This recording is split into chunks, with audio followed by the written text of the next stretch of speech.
ვინ არის საუკეთესო ქართველი ტრეიდერი და რატო ანებებ ტრეიდინგს თავს? მეგობრებო, ამ ვიდეოში განვიხილავთ თუ ვინ არის საუკეთესო ქართველი ტრეიდერი და გეტყვით იმასაც თუ რატო ანებებ ტრეიდინგს თავს. მოდი დავიწყოთ იქიდან, რომ ყველამ ვიცით, რომ მე თავიდან ვაჭრობდი რა თქმა უნდა საკუთარი კაპიტალით, ეს ამ ყველაფერს განახებდით YouTube-ში, ასევე ესე ვთქვათ, Instagram-ზე ვწვდებდი სკრინშოტებს, მოგებების, წაგებების და ასე შემდეგ, ჩემპიონატსაც ვწვდებდი ხოლმე და ასე შემდეგ. შემდეგ რა თქმა უნდა, ესე ვთქვათ, მირჩიეს, მეგობარმა მირჩია პროფირმა, ყველაზე სხვათა შორის პროფირმა, რომელზეც მე ვაჭრობ, არის ყველაზე ძვირიანი, იმიტომ რომ ყველა მომს რომ არის ყველაზე ძვირიანი, მაგრამ არის ყველაზე ლეგიტიმური, ანუ ისინი არიან, ესე ვთქვათ, ყველაზე დიდი კომპანია, რომელიც პრობლემებს არ უქმნის, ესე ვთქვათ, ტრეიდერებს და თუ შენაკეთებ პულს, რომ ნამდვილად გიხდის პულს და ესე ვთქვათ, არანაირი პრობლემებს არ გიქმნის. რა თქმა უნდა, როცა ესეთ რაღაცაზე ვაჭრობ, ესეთ პლატფორმაზე რო ვაჭრობ, სადაც პროფირმაზე რო ვაჭრობ, ესე ვთქვათ, მოკლედ, გინდა რომ იყოს ერთ-ერთი საუკეთესო იმისთვის, რომ როცა გააკეთებ პულს, პრობლემები არ შეგიქმნას და რა თქმა უნდა, არ მოგწერონ რომ აი ვერ გადაგიხდით პულს და არ გადაგიხდით პულს, იმიტომ რომ შენ ეს და ეს გააკეთე. რა თქმა უნდა, და ეს შენ წესები, ყველა პროფირმას აქვს თავისი საკუთარი წესები, მაგრამ როცა პროფირმა არის, რა თქმა უნდა, ძალიან იაფი და ვიღაცის, ესე ვთქვათ, ვიღაცებს აძლევენ, ესე ვთქვათ, ინფლუენსერებს აძლევენ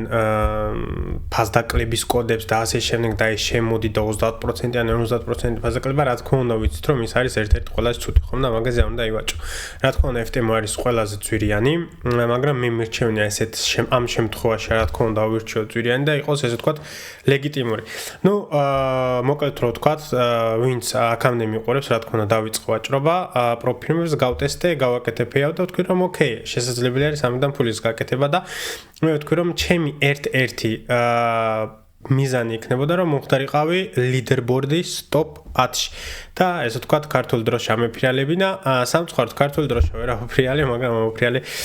ბელგიური დროშა, ამას განახებთ ახლავე, ვერ შევცვლი ქართულ დროშად, იმიტომ რომ ბელგიაში ვცხოვრობ და აუცილებელი არის რომ მქონდეს ბელგიური მისამართი. ეხლა განახებთ, გადავიდეთ სკრინშოტზე, ანუ ძალიან მომყოფ მე პირადად ამით, იმიტომ რომ ესე ვთქვათ, არ არის ჩემი მიზანი რომ პირველი ვიყო ან ნუ რაღაცა დაუმტკიცო, მოდი ისევ აქეთ გადმოვიდეთ. ეს რაც ვთქვი, ესე ვთქვათ, ეხლა ვიაღვნიშნოთ რომ საუკეთესო ტრეიდერი საქართველოში, ნახეთ, არავის არ ვეჯიბრები, ყველამ თავის საქმე უნდა გააკეთოს, ჩემთვის არანაირი მნიშვნელობა არ აქვს, საუკეთესო ვიქნები თუ ყველა ეს ცუდი ვიქნები, მთავარია გავაკეთო ფული და ჩემთვის რაც არის საოცრებელი, ანუ მე ვიყო კმაყოფილი, ჩემი შემოსავლით ვიყო კმაყოფილი და საერთოდ არავის არ ვეჯიბრები, ვინ არის მაგარი, ვინ არის ისეთი, ვინ არის ასეთი, მაგრამ რატო ვწერ ამ ვიდეოს? ამ ვიდეოს წერ, იმიტომ რომ ბოლო პერიოდში ვხედავ რომ ძალიან ბევრი ფანფლუენსერებს ეძახი ეგეთ ხალხს, რომლებიც დგანან და 5000 გავაკეთე, ის გავაკეთე, ის გავაკეთე, იმანის გააკეთე, ამანის გააკეთე და ყველაზე ხშირ შემთხვევაში როცა ვხედავ ხოლმე შემდეგ რაღაცას, როცა ადამიანი იწყებს, ამას უნდა დაუკვირდეთ ძალიან კარგად. რა თქმა უნდა, შეცდომები უნდა დაუშვა ყველაფერში, მაგრამ ამას თუ გაითვალისწინებ, რა თქმა უნდა, ამ შეცდომასაც არ დაუშვებ. როცა ადამიანი იწყებს, რომ ემოციები უნდა გათიშო, ტრეიდინგი არის ემოციები, აი შენ ემოციებს თუ ვერ გააკონტროლებ, ჩართებთან რომ დადგები, ემოციები უნდა მოიღო და გვერდზე გადადო, ბლა ბლა ბლა. ემოციებით რო იწყებს ადამიანი ტრეიდინგზე საუბარს, უბრალოდ უნდა გათიშო ყველაფერი და დაანებო მაგ ადამიანს, ამიტომ რომ ის ადამიანი ტრეიდინგის არანაირ აზრზე არის, უბრალოდ ChatGPT-ში რომ ჩაწერო ახლა რომ აი მე ვარ ინფლუენსერი, ტრეიდინგს ვასწავლი ბჭყალებში და აი დამიწერე კონტენტი, რომ რაზე ვილაპარაკო. პირველ რიგში დაგიწერს მაგას, რომ აი ემოციები და ბლა ბლა ბლა ბლა ბლა ბლა, მაგრამ არის უდიდესი სისო, ნახეთ, რა თქმა უნდა, როცა შენ ვიღაცას რაღაცა გინდა მიიყიდო და რაღაცაში დააჯერო, ანუ უნდა ჩაწვდე რა ჭირდება მას, რა პრობლემები აქვს და უბრალოდ იმ პრობლემაზე უნდა დაარტყა და ყველას გონია რომ მენტალიტეტი და ფსიქოლოგია არის ყველაზე ძნელი ტრეიდინგში. ანუ ყველაზე ძნელი არის ამაში გეთანხმებით, მაგრამ ანუ მაგაზე რო აჭერ,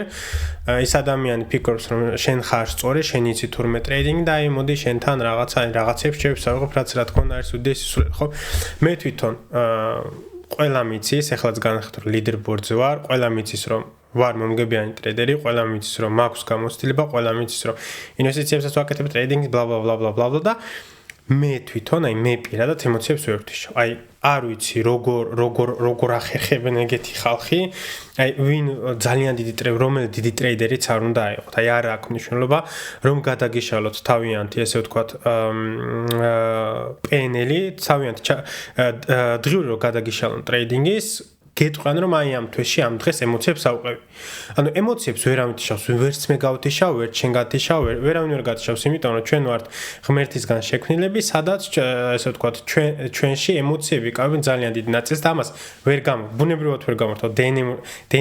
ჩვენ დნმ-ში ის რაღაცა რომ მოხდეს შეშფოთდები, შეგეშინდება, ის მოხდება და ანუ აი ამ ემოციების შემდეგ რა თქმა უნდა შეგიძლია გააკონტროლო თუ რაღაცა შეგეშინდა რაღაცაზე ნერვიულ და ასე შემდეგ შეგიძლია რა თქმა უნდა შემდეგ შენი თავი დააწყნარო და რა თქმა უნდა იგივე იმაში არჩევი, ხო? მაგრამ ტრეიდინგში მეგობრებო დავიმახსოვრეთ ერთ რაღაცა რომ ემოციებს ვერ გათიშავ, მაგრამ ამ ემოციების კონტროლი შეგიძლია და ამ ემოციების კონტროლი არის სულ სხვა თემა, საერთოდ სხვა თემა არის, ეს არის როცა შენ იცი რა არის ტრეიდინგი, როცა შენ ესე ვთქვათ ბექტესტინგი აქვს გაკეთებული, როცა შენ იცი რომ წინა სამ თვეში მაგალითად ამ სტრატეგიით მომგებიანი იყავი და მხოლოდ ამ კვირაში ან ამ თვეში არის ცუდი და როცა შენ აქვს ის დამამტკიცებელი საბუთი რომ ეს ყველაფერი მუშაობს, უბრალოდ ეხლა ხდება რაღაცა, ნუ ამ შემთხვევაში შენ ემოციურად უფრო ნაკლებად ემოციური ხდები ესე ვთქვათ და შენ იცი რომ დღეს ის დღეს რასაც ხდება, ხვალ აღარ მოხდება, ზეგ არ მოხდება, მასზე აღარ მოხდება, იმიტომ რომ შენ იცი უკვე, შენ თავში ხარ დარწმუნებული რომ ხარ კარგი ტრეიდერი, თვითდარწმუნება გაქვს ესე ვთქვათ და self confident უკვე ამაღლებული გაქვს და ანუ ეს რაღაცებზე აღარ ნერვიულობ, ხო, მაგრამ მეც პირადად ვერასდროს ვერ ვთიშავ ჩემ ემოციებს, წარმოიდგინე რომ losing streak-ში ხარ, დიდი თანხა დაკარგე და ასე შემდეგ, მე რობოტი არა ვარ და რა თქმა უნდა მეც ნერვიულობ და არც მომწონდა და შემდეგ რო ვაკეთებ ხოლმე ესე ვთქვათ, რო გადავხედავ ჩემ დღურს, რო ვამბობ რომ უიმე ეს რა გამიკეთებია, ხო? ამ ყველაფერს მართვა შეგვიძლია, მაგრამ ამ ყველაფერს ვერასდროს ვერანაირად ვერ გამოვთიშავთ. ამიტომ კიდევ ერთხელ მე არავის არ ვეჭიბრები, უბრალოდ როცა ადამიანი ვიღაც რაღაცას ასწავლის, გინდა ინვესტიცია იყოს, გინდა ტრეიდინგი იყოს, რაც არ გინდა ის იყოს, ან იმაზე მეცინება ხოლმე რომ აი ჩემს e-commerce გასწავლი, მაგრამ ჩემ ვებშოპს ვერ განახევრო, იდი არ მომპარო. What the fuck? ანუ ეს ვებშოპი ხო არის ყველასთვის არა, ანუ შემიძლია მეც შევიდე, ყველა შეუძლია შენ ვებშოპს შევიდეს, ხო? ანუ ყველა შეუძლია შენ იდის მოპარო, ხო? მაგრამ ეგეთი რაღაცების ამჯერა ხომ და როცა შენ ვიღაცას უთკიცებ, რომ აი მე ვარ კაი ტრეიდერი, უნდა შეგეძლო შენი ტრეკინგის ესე ვთქვათ, დღიურის ნახება ან პენელის ნახება, ანუ რაღაცნაირად უნდა დაამტკიცო, რომ ხარ კარგი მომგებიანი ტრეიდერი, ხო? მოდი გადავიდეთ ახლა მეგობრებო ჩარტებზე მეთქი ეკრანზე. აქ ვართ რა თქმა უნდა FTMO-ზე, ხედავთ რომ არის FTMO. მოდი ჯერ გადავიდეთ ჩემ პროფილზე, რომ მე ვიღაცამ არ თქვას რომ რა ვიცი, რეებს აღარ იგონებენ ხოლმე. ხედავთ აქ რომ ჩემი ნიკნეიმი არის ვაჭარი, როგორც YouTube-ზე არის და აქვე მინდა გითხრათ მეგობრებო, რომ არ ვიცი ახლა თქვენ ამ ვიდეოს როდის უყურებთ, მაგრამ ახლა რა თქმა უნდა მე ვარ leaderboard-ზე, მაგრამ თქვენ რომ ნახავთ შეიძლება აღარ ვიყო, იმიტომ რომ ამ აკაუნტზე უნდა გავაკეთო payout-ი. აქ არის რა თქმა უნდა სხვადასხვა თანხის აკაუნტები და მე ამ შემთხვევაში მაქვს $25,000-იანი აკაუნტი და ვხედავთ აქ რომ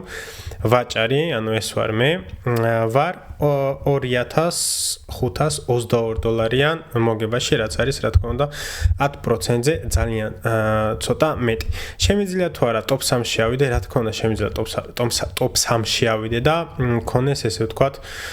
დამატებით კიდე რამდენი 3% უნდა გავაკეთო და ჩვეულებრივად შემიძლია ავიდე top 3-ში და მე ვთქვა რომ top 3-ში ვიჯექი, მაგრამ ნახეთ ახლა რა ხდება. კიდევ ერთხელ ვამბობ რომ ჩემი მიზანი არ არის რომ ვიღაცას რაღაცა დავუმტკიცო, იყო ჩემი მიზანი რომ მომხდარიყავი top 3-ში, მოხდები თუ არა top 10-ში უკაცრავად, მოხდები თუ არა მომავალში კიდე რა სხვა აკაუნტებით, რა თქმა უნდა მოხდები, მაგრამ ახლა ჩემი თავი რომ დავტვირთო რომ აი მე მინდა, მე მიზანი მაქვს რომ top 3-ში მოხდე ან პირველი ვიყო და ასე შემდეგ დარწმუნებული ვარ რომ მეც ემოციები შემიპყრობს და ჩემ აკაუნტს ავაფეთქებ. რატო? იმიტომ რომ ცოტა oversize პოზიციებს ავიღებ, ცოტა საერთო პოზიციებს ავიღებ, რომ აი რაც შეიძლება მალე ავიდე პირველ ადგილზე, მეორეზე, მესამეზე და ვიღაცას დავუმტკიცო რომ აი მე ვარ მაგარი. სიმართლე გითხრათ, არც ვიცოდი top 10-ში თუ ვიყავი, უბრალოდ გადავხედე leaderboard-ს და ვხედავდი, ჩემი თავი დავინახე, ვაჭარი დავინახე და ძალიან გამიკვირდა, დავარეფრეში და თურმე ესე ვთქვათ 10-დან 12%-მდე თუ იღებ, აი აქაც მაგალითად ახლა $25,000-ზე ყველაზე ისევ ახლოს გადმოვიდეთ, ანუ აქ ხედავთ რომ 6% და 7%. ანუ სხვათა შორის ხუჩაბას და პარასკევს ბოლოს ამსაც 10%-იანები ქონათ, მაგრამ სავარაუდოდ ცუდი ტრეიდინგ დღეები ქონათ. აქ სხვადასხვა ადამიანებს, ამიტომ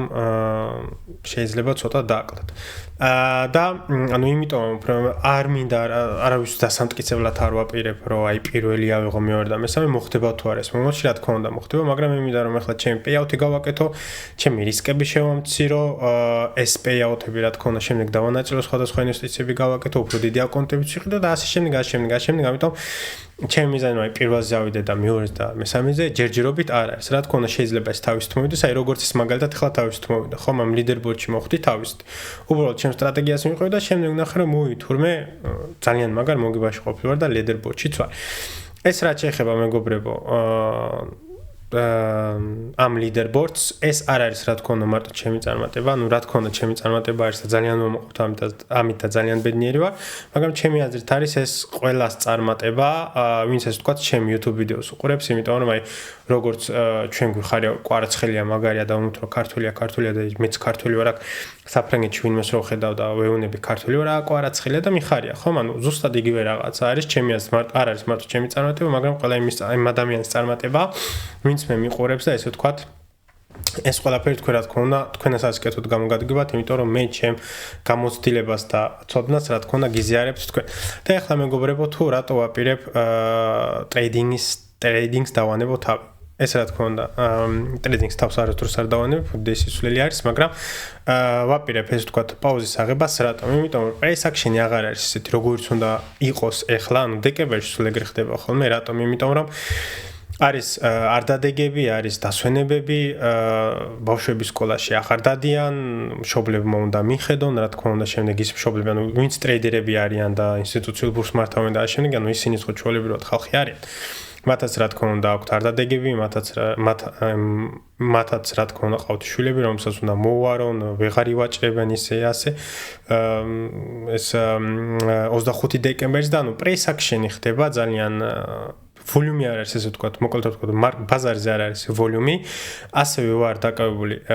სხვა რაღაცეებით, ანუ საიტზე ვაკეთებ რაღაცეებს, კონტენტის მხრივ ვაკეთებ რაღაცას და მინდა რომ მაქსიმალურად კონცენტრაცია მოვახდინო ამ ყველაფერზე და ვიცი რომ ძალიან დურს არ დავკარგავ, იმიტომ რომ ესე ვთქვათ, ვოლიუმი და price action-ი მაინც არ იქნება ესეთი გადასარევი, რომ ვთქვა რომ ვაუ, აი რაღაცა გამოვტოვე, მაგრამ მომავალი წლიდან რა თქმა უნდა დაუბრუნდები იანვარ-თებერვლიდან დაუბრუნდები რა თქმა უნდა ისევ აქტიურ ტრეიდინგს, რა თქმა უნდა ეს ანიშნავს იმას, რომ ჩარტებს მოვცილდები და ვიდეოები არ დაიდება YouTube-ზე, ან კონტენტი არ დაიდება Discord-ზე, ან ვინმე რაღაცას თუ მკითხავს არ უპასუხებ, არა ეს ამას რა თქმა უნდა ანიშნავს, ჩარტებით მაინც ყოველდღე ვიქნები დაკავებული და ყოველდღე ვუყურებ ჩარტებს, მაგრამ როგორც ასეთი რა ტრეიდები ავიღო, ამას თავს ავარდებ, იმიტომ რომ სტუმრების ჩამოგვიდნენ საქართველოდან დეკემბრის ბოლოდან იანვრის შუარიცხვამდე და მინდა რომ მათზე ვიყო კონცენტრირებული და ასევე მე თვითონაც განვიტვირთო, იმიტომ რომ ეს ყველას გვჭირდება, როცა მთელი წელი ვაჭრობ, შრომობ, მუშაობ, ვარჯიშობ, იმაშები, რა თქმა უნდა, ყველას გვჭირდება დასვენება და ეს არის ზუსტად ის მომენტი, რომელიც მინდა რომ ძალიან კარგად გამოვიყენო, მაგრამ ანუ ის რომ ვისვენებ და ყველაფერს დავსვენებ, რა თქმა უნდა, არა, იმიტომ რომ როგორც გითხარით, ფოკუსი უნდა გავაკეთო კიდე სხვა რაღაცეებზე, რაც რა თქმა უნდა ეხება კონტენტს. თუ მოგეწონათ მეგობრებო ვიდეო, აუცილებლად დალაიქეთ, გამოიწერეთ არხი, რათა შემდეგი აპდეიტები არ გამოგრჩეთ.